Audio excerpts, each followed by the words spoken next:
Welcome to T-SAT. నా పేరు Sukesh, faculty of economy.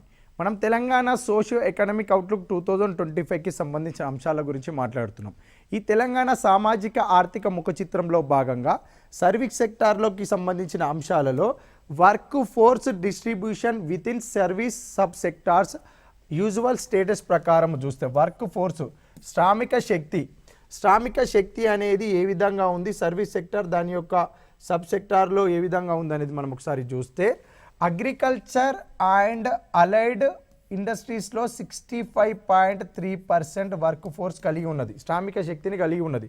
ఏంటిది? వ్యవసాయ రంగము మరియు పారిశ్రామిక రెండు రంగాలు కలిపి 65.3%. ట్రేడ్ సర్వీస్ సెక్టార్లో భాగంగా ట్రేడ్, రిపేర్, హోటల్స్ అండ్ రెస్టారెంట్స్లో 11.5% అనేది వర్క్ ఫోర్స్ కలిగి ఉన్నది. Transport, storage, communication services related to broadcasting 9.7%, ఎంత 9.7% శ్రామిక శక్తి కలిగి ఉన్నది. అదర్ సర్వీసెస్ ఎంత 8.3% work force. Real estate, ownership of building and professional services ఎంత 1.4%. ఫైనాన్షియల్ సర్వీసెస్లో 1.7%.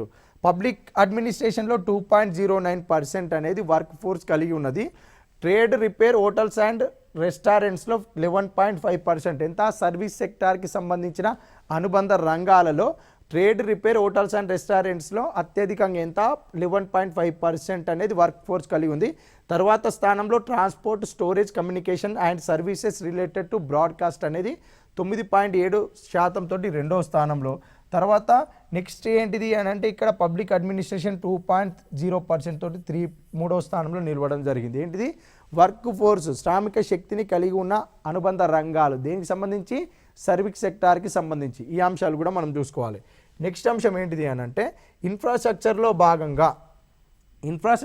భాగంగా తెలంగాణ సామాజిక ఆర్థిక ముఖ చిత్రంలో ఇచ్చిన అంశాలలో total contracted capacity in megawatts in Telangana రాష్ట్రంలో మొత్తంగా ఉత్పత్తి అయ్యే కాంట్రాక్టెడ్ కెపాసిటీ ఏంటిది విద్యుత్ ఉత్పత్తి సామర్థ్యం ఎంత అని అంటే 2024-25లో 26,212 మెగావాట్ల విద్యుత్ ఉత్పత్తి కాంట్రాక్టెడ్ కెపాసిటీ విద్యుత్ ఉత్పత్తి జరగడం జరుగుతుంది.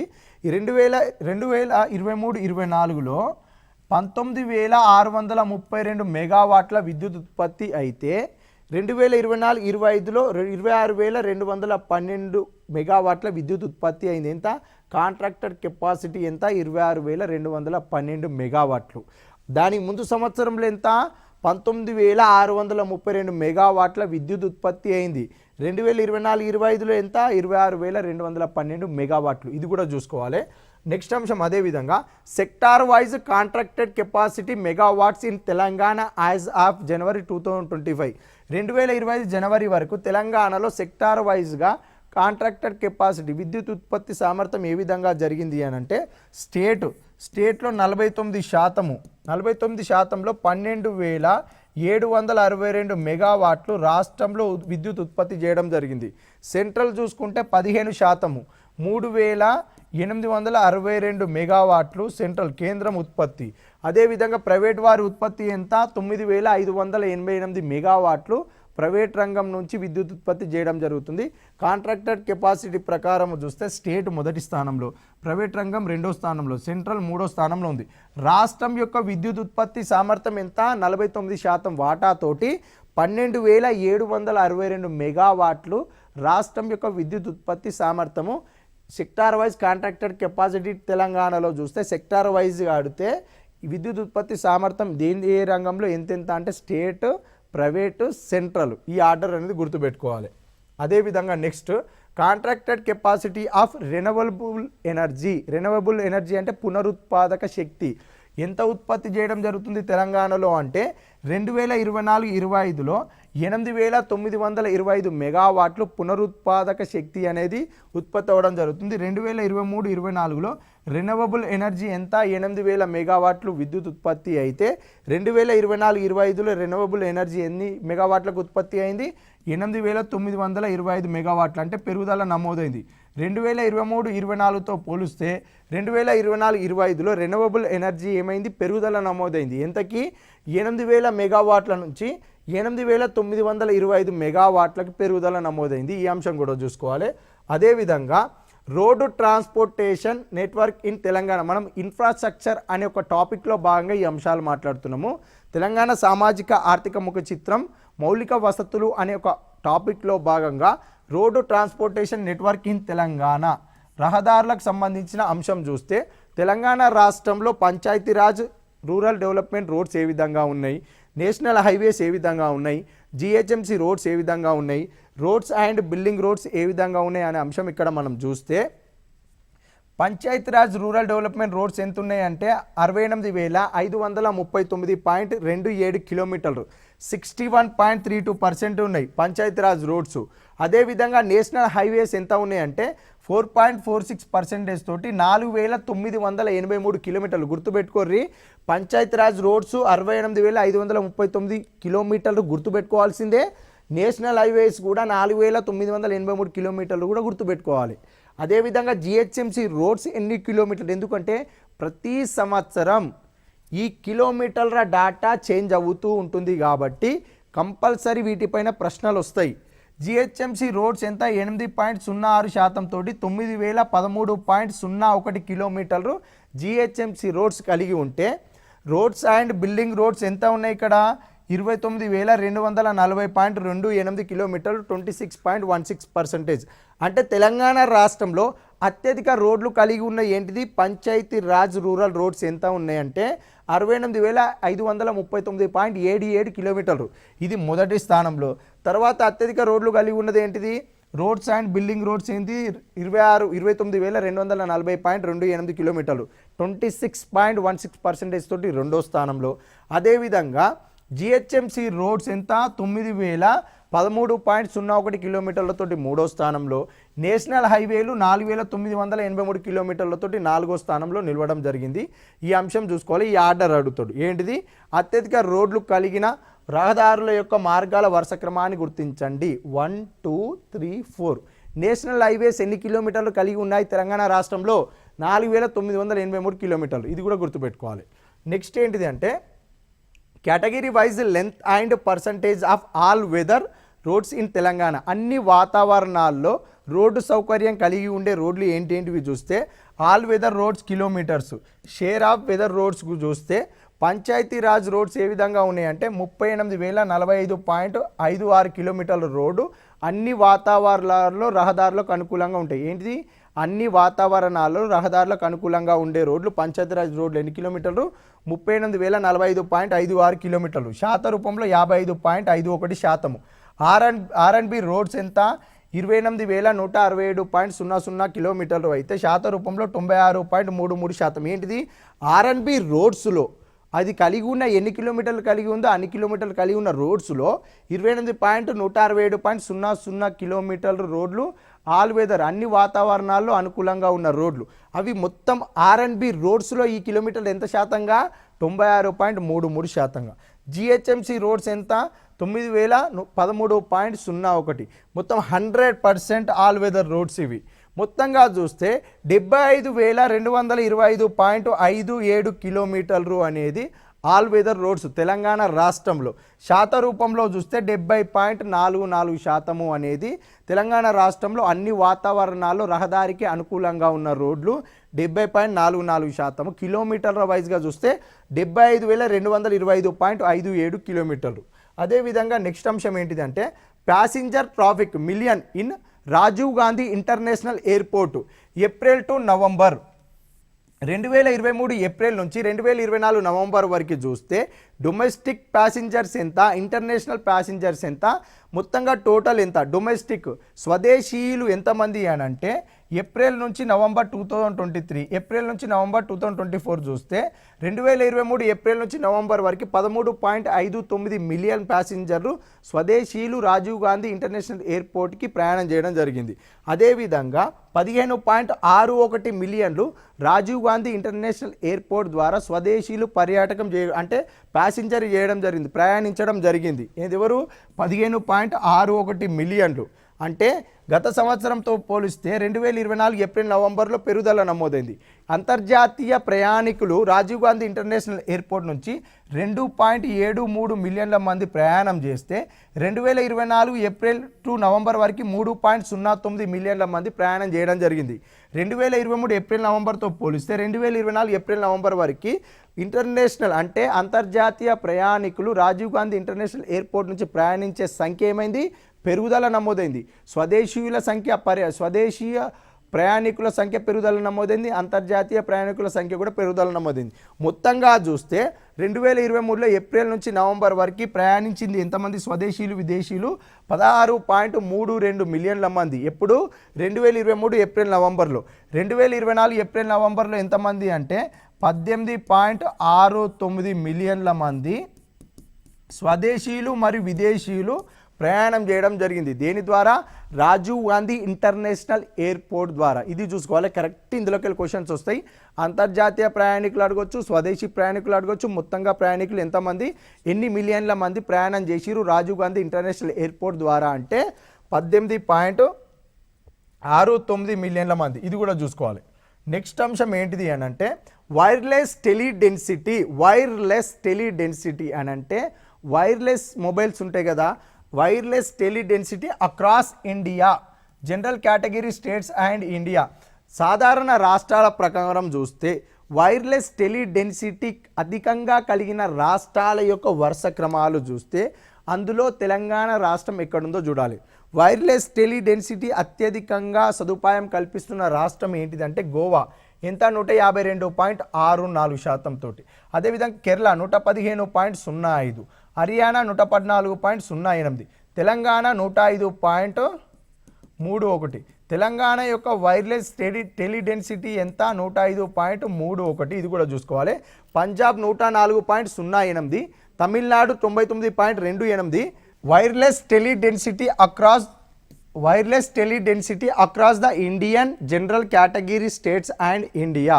భారతదేశంలో సాధారణ రాష్ట్రాల ప్రకారం వైర్లెస్ టెలిడెన్సిటీ అధికంగా కలిగిన రాష్ట్రాల యొక్క వరుస క్రమాలు ఒకసారి మనం ఇక్కడ చూస్తే గోవా మొదటి స్థానంలో, కేరళ రెండవ స్థానంలో, అదేవిధంగా గోవా కేరళతో పాటు హర్యానా మూడో స్థానంలో, తెలంగాణ 4వ స్థానంలో ఉంది. వైర్లెస్ టెలిడెన్సిటీ కలిగిన రాష్ట్రాలలో తెలంగాణ 4వ స్థానంలో ఉంది. తెలంగాణ యొక్క స్కోర్ ఎంత? 105.32. గోవాది ఎంత? 152.64. టెలిడెన్సిటీ 115.05 తోటి కేరళ రెండవ స్థానంలో, 114.08 తోటి హర్యానా మూడో స్థానంలో నిలవడం జరిగింది. తెలంగాణ తర్వాత పంజాబ్ రాష్ట్రం యొక్క టెలిడెన్సిటీ ఎంత? 104.08. తమిళనాడు 99.28 ఏమో తమిళనాడు యొక్క టెలిడెన్సిటీ. ఇండియా యావరేజ్ టెలిడెన్సిటీ ఎంత అనే క్వశ్చన్ వస్తే 82.07. ఇది కూడా చూసుకోవాలి. మొత్తంగా చూస్తే తెలంగాణ టెలిడెన్సిటీ ప్రకారం చూస్తే 4వ స్థానంలో ఉన్నది. ఏంటిది? తెలంగాణ ఎన్నో స్థానంలో ఉంది? 4వ స్థానంలో ఉన్నది. ఇది కూడా చూసుకోవాలి. నెక్స్ట్ అంశం ఏంటిది అని అంటే wireless teledensity across the Indian general category states and India as of September 2024 వరకు చూస్తే టెలిడెన్సిటీ అత్యధికంగా కలిగిన రాష్ట్రాల ప్రకారం చూస్తే తెలంగాణ ర్యాంక్ ఎంత ఉందనే క్వశ్చన్ వస్తుంది ఇక్కడ. గోవా ఎంత అంటే 152.64 టెలిడెన్సిటీ తోటి, కేరళ 115.05 టెలిడెన్సిటీ తోటి రెండో స్థానంలో, హర్యానా 114.08 టెలిడెన్సిటీ తోటి మూడో స్థానంలో, తెలంగాణ 105.32 టెలిడెన్సిటీ తోటి 4వ స్థానంలో నిలవడం జరిగింది. పంజాబ్ ఏంటిదంటే 104.08 టెలిడెన్సిటీ తోటి 5వ స్థానంలో నిలిచింది. అయితే ఇండియా యావరేజ్ టెలిడెన్సిటీ ఎంత అంటే 82.07 టెలిడెన్సిటీ కలిగి ఉంది. ఇండియా యావరేజ్ ఎంత? 82.07. ఇండియా యావరేజ్ టెలిడెన్సిటీ 82.07 కంటే తెలంగాణ రాష్ట్రం అధికంగా టెలిడెన్సిటీ కలిగి ఉంది. ఎంత? 105.32 టెలిడెన్సిటీ. మొత్తంగా టెలిడెన్సిటీ అత్యధికంగా కలిగి ఉన్న రాష్ట్రాల ప్రకారం చూస్తే తెలంగాణ యొక్క ర్యాంక్ ఎంత? 4వ స్థానం. మొదటి 4 స్థానాలు చూస్తే గోవా, కేరళ, హర్యానా, కర్ణాటక, పంజాబ్ 5వ రాష్ట్రము, తమిళనాడు 6వ రాష్ట్రం, కర్ణాటక 7వ రాష్ట్రం, మహారాష్ట్ర 8వ రాష్ట్రం, గుజరాత్ 9వ రాష్ట్రం. ఈ రాష్ట్రాలు చూసుకుంటూ రావాలి. ఇందులో తెలంగాణ రాష్ట్రం యొక్క ర్యాంకు, తెలంగాణ రాష్ట్రం యొక్క ఫర్టిలిటీ డెన్సిటీ ఎంత, ఈ అంశాలు చూసుకుంటే అయిపోతుంది. తర్వాత చూస్తే మెటర్నల్ అండ్ చైల్డ్ కేర్కి సంబంధించిన అంశాలు చూస్తే ఇక్కడ maternal and child care related indicators of తెలంగాణలో ఈ టేబుల్ ఖచ్చితంగా అందరు నేర్చుకోవాల్సిందే. ఎందుకు అని అంటే ఇండియాకి ఎంత తెలంగాణకి ఎంత, ఇండియాకి ఎంత తెలంగాణకి ఎంత కంపేర్ చేసి క్వశ్చన్స్ రావడం జరుగుతుంది. ఫస్ట్ నియోనాటల్ మోర్టాలిటీ రేటు, నవజాత శిశు మరణాల రేటు అనేది ఇండియాకి ఎంత ఉంది అంటే 20 ఉన్నది, తెలంగాణకి ఎంత ఉంది 15 ఉంది. తెలంగాణ సామాజిక ఆర్థిక ముఖ చిత్రం 2025 ప్రకారము తెలంగాణ రాష్ట్రంలో neonatal mortality rate NMR rate ఎంత కలదు అంటే 15 కలదు. తెలంగాణ సామాజిక ఆర్థిక ముఖ చిత్రం 2025 ప్రకారం ఇండియా యొక్క నియోనాటల్ మోర్టాలిటీ రేట్ ఎంత అంటే 20, గుర్తుపెట్టుకోవాలి. నెక్స్ట్ అండర్ 5 మోర్టాలిటీ రేటు చూస్తే ఇండియాకు సంబంధించి అండర్ 5 మోర్టాలిటీ రేట్ ఎంత 32, తెలంగాణకి ఎంత 23. అంటే ఇండియాతో పోలిస్తే అండర్ 5 మోర్టాలిటీ రేట్ తెలంగాణలో ఏముంది తక్కువగా ఉన్నది. అదేవిధంగా ఎన్ఎంఆర్ కూడా నియోనాటల్ మోర్టాలిటీ రేటు ఇండియాతో పోలిస్తే తెలంగాణలో కూడా తక్కువనే ఉన్నది. నెక్స్ట్ అంశం మెటర్నల్ మోర్టాలిటీ రేటు ఇండియాకి ఎంత ఉంది 97 ఉంటే తెలంగాణకి 43 ఉంది. తెలంగాణ సామాజిక ఆర్థిక ముఖ చిత్రం 2025 ప్రకారం మెటర్నల్ మోర్టాలిటీ రేటు ఏంటిది, maternal mortality rate MMR rate ఇండియాకు 97 ఉంటే తెలంగాణకు ఎంత కలదు అంటే 43 కలదు. అదేవిధంగా ఫుల్ ఇమ్యూనైజేషన్ ఏంటిది, ఫుల్ ఇమ్యూనైజేషన్ ఏ విధంగా ఉంది అని అంటే ఇండియాలో ఇమ్యూనిటీ ఎంత 83.8% ఉంటే తెలంగాణలో ఎంత 87.4%, తెలంగాణలోనే అధికంగా ఉంది ఇది కూడా. అదేవిధంగా నెక్స్ట్ ఇన్స్టిట్యూషన్ డెలివరీస్ ఏ విధంగా ఉన్నాయి, సంస్థాగత ప్రసవాలు అనేది 88.6 అనేది ఇండియాలో ఉంటే తెలంగాణలో 97% సంస్థాగత ప్రసవాలు జరగడం జరుగుతుంది. ఎంత 97 సంస్థాగత ప్రసవాలు జరిగితే ఇండియాలో 88.6% ఉంది. ఇన్ఫాంట్ మోర్టాలిటీ రేటు కూడా చూస్తే ఇక్కడ ఐఎంఆర్ చూస్తే ఎంత ఉంది, ఇక్కడ ఇండియాకి 28 ఉంటే తెలంగాణకు 21 ఉంది ఇన్ఫాంట్ మోర్టాలిటీ రేటు.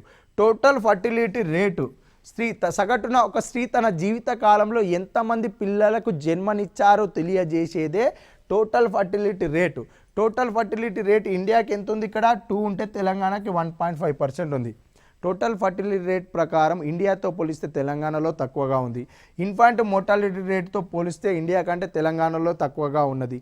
సంస్థాగత ప్రసవాలు పోలిస్తే ఇండియాతో పోలిస్తే తెలంగాణలోనే అధికంగా ఉన్నాయి. ఏంటి సంస్థాగత ప్రసవాలు. అదేవిధంగా ఫుల్ ఇమ్యునైజేషన్ ప్రకారం చూస్తే ఇండియాతో పోలిస్తే తెలంగాణలోనే అధికంగా ఉంటాయి. ఏంటేంటివి తెలంగాణలో అధికంగా ఉండేది ఇమ్యునైజేషన్లో, అదేవిధంగా ఇన్స్టిట్యూషనల్ డెలివరీస్లో అంటే సంస్థాగత ప్రసవాలలో అధికంగా ఉంటుంది. మెటర్నిటీ మోర్టాలిటీ రేటు ఇండియాతో పోలిస్తే తెలంగాణలో తక్కువ, అండర్ 5 మోర్టాలిటీ రేటు ఇండియాతో పోలిస్తే తెలంగాణలో తక్కువ, నియోనాటల్ మోర్టాలిటీ రేటు ఇండియాతో పోలిస్తే తెలంగాణలో తక్కువ, టోటల్ ఫర్టిలిటీ రేటు కూడా ఇండియాతో పోలిస్తే తెలంగాణలో తక్కువ, ఇన్ఫాంట్ మోర్టాలిటీ రేటు కూడా ఇండియాతో పోలిస్తే తెలంగాణలో తక్కువ. ఇవి చూసుకోవాలి. తెలంగాణలో ఎక్కువగా ఉన్నాయి 2 అంశాలు ఏంటి, సంస్థాగత ప్రసవాలు, అదేవిధంగా ఇమ్యునైజేషన్. ఇవి 2 మాత్రమే తెలంగాణలో అధికంగా ఉన్నాయి. నెక్స్ట్ అంశం చూస్తే key nutritional outcomes of children under 5 years. India తెలంగాణకి చూస్తే స్టంటింగ్ 5 సంవత్సరాల లోపు చూస్తే 35.5% ఇండియాలో ఉంటే 33.1% స్టంటింగ్ ఎంత ఉంది తెలంగాణలో ఉంది. వేస్టింగ్ అండర్ 5 ఇయర్స్ చూస్తే 19.3% ఇండియాకి ఉంటే తెలంగాణకి 21.7%.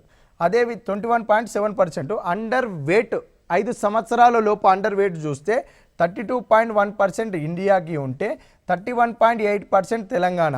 Breast fed with in 1 hour after birth 41.8% ఇండియాకి ఉంటే 37.1% Telangana. Exclusively breast fed for 6 months చూస్తే 63.7% ఇండియాకి ఉంటే 68.2% అనేది తెలంగాణకి. స్టంటింగు ఇండియాకి తెలంగాణకి ఏ విధంగా ఉంది, వేస్టింగ్ ఇండియాకి తెలంగాణకి ఏ విధంగా ఉంది, అండర్ వెయిట్ తెలంగాణకి ఇండియాకి ఏ విధంగా ఉంది, breast feed with in 1 hour after birth ఇండియాకి తెలంగాణకి ఏ విధంగా ఉంది కంపేర్ చేసుకొని చూసుకోవాలి. వీటిపైన ప్రశ్నలు రావడం జరుగుతుంది. స్టంటింగ్ అండర్ 5 ఇయర్స్కి ఏ విధంగా ఉంది, అండర్ 5 ఇయర్స్కి వేస్టింగ్ ఏ విధంగా ఉంది, అండర్ 5 ఇయర్స్కి అండర్ వెయిట్ ఏ విధంగా ఉందో వీటిపైన వాల్యూస్ అడిగి గుర్తించమని చెప్పి క్వశ్చన్ వస్తుంది. ఇవి కూడా చూసుకోవాలి. అదేవిధంగా నెక్స్ట్ అంశం వెల్ఫేర్లో భాగంగా మనము సంక్షేమంలో భాగంగా ఫుడ్ సెక్యూరిటీ కార్డ్స్, ఆహార భద్రతా కార్డులు, ఫుడ్ సెక్యూరిటీ కార్డ్స్ ఎంతమందికి జారీ చేయబడ్డాయి అంటే నంబర్ ఆఫ్ కార్డ్స్ ఎంతున్నాయి తెలంగాణలో 85,47,142 కార్డులు కలిగి ఉన్నారు. ఏంటిది? ఫుడ్ సెక్యూరిటీ కార్డ్స్, ఆహార భద్రతా కార్డులు తెలంగాణలో ఎన్ని ఉన్నాయి? 85,47,142. నంబర్ ఆఫ్ బెనిఫిషియర్స్, లబ్ధిదారులు ఎంతమంది అంటే 2,66,85,965 మంది లబ్ధిదారులు. ఆహార భద్రతా కార్డులో జారీ చేయబడిన లబ్ధిదారుల సంఖ్య క్రింది వాటిలో గుర్తించండి అనే క్వశ్చన్ వస్తే 2,66,85,965 మంది. అదేవిధంగా అంత్యోదయ ఫుడ్ సెక్యూరిటీ కార్డ్స్ కలిగి ఉన్న వారు ఎంతమంది ఉన్నారంటే 5,66,736 అంత్యోదయ ఫుడ్ సెక్యూరిటీ కార్డ్స్ ఉన్నాయి. అదేవిధంగా అంత్యోదయ ఫుడ్ సెక్యూరిటీ కార్డ్స్ కలిగి ఉన్న లబ్ధిదారులు ఎంతమంది అంటే 15,86,273 మంది. కార్డ్స్ ఎన్ని? 5,66,773 కార్డ్స్ అనేది Antyodaya food security cards. Antyodaya food security cards కలిగి ఉన్న లబ్ధిదారులు ఎంతమంది అని అంటే 15,86,273 మంది. అన్నపూర్ణ కార్డ్స్ ఎన్ని ఉన్నాయి తెలంగాణలో అంటే 5,390 మంది. అన్నపూర్ణ కార్డ్స్లో భాగంగా లబ్ధిదారులు ఎంతమంది అని అంటే 5,621 మంది. ఇక్కడనేమో నంబర్ ఆఫ్ కార్డ్స్, ఇక్కడనేమో నంబర్ ఆఫ్ బెనిఫిషియర్స్, లబ్ధిదారుల సంఖ్య, కార్డుల యొక్క సంఖ్య. మొత్తంగా తెలంగాణ రాష్ట్రంలో food security cards, Antyodaya food security cards, Annapurna cards ఇవన్నీ కలిస్తే ఎంతున్నాయి అంటే 91,19,268 కార్డ్స్ ఉన్నాయి. అదేవిధంగా మొత్తం లబ్ధిదారులు ఎంత? 3 కార్డ్స్లకు కలిపి అని అంటే 2,82,77,859 లబ్ధిదారులు ఉన్నారు. ఎంతమంది? 2,82,77,859 మంది లబ్ధిదారులకు ఫుడ్ సెక్యూరిటీ కార్డ్స్లో, అంత్యోదయ ఫుడ్ సెక్యూరిటీ కార్డ్స్లో, అన్నపూర్ణ కార్డ్స్లో భాగంగా ఈ లబ్ధిదారుల సంఖ్య, కార్డులు సంఖ్య ఇది గుర్తుంచుకోవాలి. నెక్స్ట్ అంశం ఏంటిది అంటే అదేవిధంగా number of beneficiaries under the Cheyutha pensions. Telangana రాష్ట్ర ప్రభుత్వము అందించే చేయూత పెన్షన్లో భాగంగా ఏ పెన్షన్కి ఏ విధంగా ఇవ్వడం జరుగుతుంది, ఎవరికి ఎక్కువ లబ్ధిదారులు ఉన్నారు అనేది ఒకసారి చూస్తే type of pensions, old age pensions, వృద్ధాప్య పెన్షన్లో భాగంగా 15,18,021 మంది లబ్ధిదారులు వృద్ధాప్య పెన్షన్ తీసుకోవడం జరుగుతుంది. వితంతు పెన్షన్లు ఎంతమంది? 15,22,550 మంది లబ్ధిదారులు వితంతు పెన్షన్లు తీసుకుంటారు. డిసబుల్డ్ అంటే వికలాంగ పెన్షన్స్ ఎంతమంది? 4,90,044 మంది లబ్ధిదారులు వికలాంగ పెన్షన్స్ తీసుకుంటారు. టాడీ టాపర్స్ ఎంత? 62,635 మంది లబ్ధిదారులు టాడీ టాపర్స్ పెన్షన్ తీసుకోవడం జరుగుతుంది. వీవర్స్ ఎంతమంది ఉన్నారు? 35,623 మంది వీవర్స్. హెచ్ఐవి పేషెంట్స్కి ఇచ్చే పెన్షన్ సదుపాయం కలిగిన లబ్ధిదారులు ఎంత? 34,254 మంది. అదేవిధంగా ఫైలేరియా పేషెంట్స్కి ఎంతమంది ఉన్నారు? 17,403 మంది లబ్ధిదారులు ఉన్నారు. డయాలసిస్ పేషెంట్స్ ఎంతమంది ఉన్నారు? 4,105 మంది. Financial assistance to beedi workers ఎంతమంది ఉన్నారంటే 4,22,425 మంది లబ్ధిదారులు పెన్షన్, చేయుత పెన్షన్లో భాగంగా పెన్షన్ తీసుకోవడం జరుగుతుంది. ఎన్ని రకాల పెన్షన్స్? 1, 2, 3, 4, 5, 6, 7, 8, 9 రకాల పెన్షన్స్లో భాగంగా లబ్ధిదారులు పెన్షన్ సదుపాయం కలగడం జరుగుతుంది. అందులో అత్యధిక పెన్షన్ ఎవరు తీసుకుంటారు అంటే వితంతువులు అత్యధిక పెన్షన్ తీసుకోవడం జరుగుతుంది. 15,22,550 మంది. రెండో స్థానంలో వృద్ధాప్య పెన్షన్లు తీసుకోవడం జరుగుతుంది. 15,18,021 మంది తీసుకుంటారు. తర్వాత ఎవరు? డిసబుల్డ్ వికలాంగులు ఎంత తీసుకుంటారు? 4,90,044 మంది పెన్షన్ సదుపాయం కలుగుతుంది. తర్వాత బీడీ వర్కర్స్ ఎంత? 4,22,425 మందికి కూడా పెన్షన్ సదుపాయం. దీనిలో భాగంగా వీరందరూ చేయుత పెన్షన్స్లో భాగంగా పెన్షన్ సదుపాయం కలిగిన లబ్ధిదారులు వీళ్ళందరూ, పెన్షన్దారులు వీళ్ళందరూ. అదేవిధంగా నెక్స్ట్ చూస్తే type of pensions, financial assistance to beedi workers ఎంత? ఇక్కడ 3,825. Financial assistance to single women, ఒంటరి మహిళలు 1,40,456. టోటల్ మొత్తం చేత పెన్షన్లో భాగంగా ఎంతమందికి పెన్షన్ అందిస్తున్నాం? 42,51,341 మందికి పెన్షన్ సదుపాయం కలవడం జరుగుతుంది. ఎంతమందికి? 42,51,341 మందికి చేత పెన్షన్స్లో భాగంగా పెన్షన్ సదుపాయం కలుగుతుంది. వీళ్ళందరూ కూడా పెన్షన్దారులు. ఎంతమంది? 42,51,341 మంది. అదేవిధంగా నెక్స్ట్ చూస్తే beneficiaries under Cheyutha pensions as per social category ప్రకారం చూస్తే సామాజిక వర్గాల ప్రకారం చేయుత పెన్షన్స్లో లబ్ధిదారులు ఎంతెంత మంది అనేది చూస్తే బీసీల ప్రకారం చూస్తే మొత్తంగా పెన్షన్స్లో అత్యధికంగా బీసీ సామాజిక వర్గానికి లబ్ధిదారులు ఎక్కువగా ఉన్నారు. 54.8% ఎంత 23.30 లక్షల మంది లబ్ధిదారులు చేయుత పెన్షన్లో భాగంగా పెన్షన్ సదుపాయం పొందుతున్నారు. అదేవిధంగా ఓసీ కమ్యూనిటీ చూస్తే 14.6% ఎంతమంది 6.19 లక్షల మంది పెన్షన్ సదుపాయం తీసుకోవడం జరుగుతుంది. మైనారిటీస్ ఎంత అంటే 6.7%, ఎస్సీలు ఎంత శాతం అంటే 15.8%, ఎస్టీలు ఎంత అంటే 8.19% పెన్షన్ సదుపాయం కలుగడం జరుగుతుంది. మొత్తంగా ఏ కమ్యూనిటీకి అత్యధిక పెన్షన్దారులు ఉన్నారు అని అంటే బీసీ కమ్యూనిటీలో అత్యధిక పెన్షన్దారులు ఉన్నారు. తర్వాత స్థానంలో ఎవరున్నారు? ఎస్సీ కమ్యూనిటీలో 15.8% తోటి అత్యధిక పెన్షన్దారులు కలిగిన రెండవ సామాజిక వర్గము. తర్వాత ఓసీ సామాజిక వర్గం అనేది మూడో స్థానంలో 14.6 స్థానంతో, ఎస్టీ సామాజిక వర్గంలో 8.1% తోటి నాలుగో స్థానంలో, మైనార్టీస్ 6.7% తోటి పెన్షన్ లబ్ధిదారులు కలిగి ఉన్న సామాజిక వర్గం ఏంటిది అని అంటే ఐదో స్థానంలో ఉన్నది. ఫస్ట్ ఏంటిది బీసీ, తర్వాత ఎస్సీ వర్గీయులు, తర్వాత ఏంటిది ఓసీ, తర్వాత ఎస్టీ, తర్వాత మైనార్టీ. దీనిలో భాగంగా చేయుత పథకంలో భాగంగా పెన్షన్ సదుపాయం పొందుతున్న సామాజిక వర్గాల యొక్క వరుస క్రమం ఇది. ఇవి కూడా చూసుకోవాలి. వెల్ఫేర్లో భాగంగా కొన్ని సంక్షేమ పథకాలకు సంబంధించిన సమాచారం కూడా మనం చూడాలి. అందులో ముఖ్యంగా అభయాస్తం 6 గ్యారంటీలకు సంబంధించిన స్కీమ్స్, వాటికి సంబంధించి బడ్జెట్లో ఎంతెంత అలొకేషన్స్ చేసిరు అంటే కేటాయింపులు ఎంతెంత చేసిరు, లాస్ట్ ఇయర్ ఆ పథకంలో భాగంగా ఏమేమి ఇంప్లిమెంట్ చేసిరు, వాటికి సంబంధించిన సమాచారం మొత్తం కూడా మనం తర్వాత క్లాస్లో భాగంగా మాట్లాడుకుందాము. Thank you.